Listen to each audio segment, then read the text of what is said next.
പലരുടെ ആഗ്രഹം 5-6 നിലയുള്ള വീട് വേണം, ഏക്കർ കണക്കിന് വസ്തു വേണം, അലമാര നിറച്ച് കാശ് അടുക്കി വെച്ചിരിക്കണം. ഇതെല്ലാം അടക്കി വെച്ചിട്ട് മരണം വന്ന് വിളിക്കുമ്പോ ഇതെല്ലാം ഇട്ടേച്ചു പോകേണ്ടി വരുമ്പോ നിന്റെ തലമുറകൾ നീ എറിഞ്ഞ സത്യമെടുക്കാതെ നിത്യമരകത്തിൽ കിടന്ന് നീ ഉണ്ടാക്കി വച്ചത്, നീ അധ്വാനിച്ചു വച്ചത്, നീ കൂട്ടി വച്ചതല്ല, വെറുതെയല്ലേ.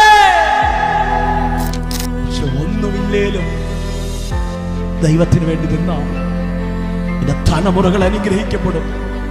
അവരുടെ കരങ്ങൾ നന്മ കൊണ്ട് നിറയും.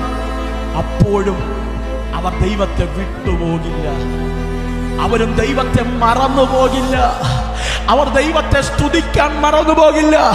അവർ പറയും, എന്റെ പിതാക്കന്മാരുടെ ദൈവം ഞങ്ങളെ ഇതുവരെ എത്തിച്ചു. അതിനേക്കാൾ വലിയ ഭാഗ്യമൊന്നുണ്ട്.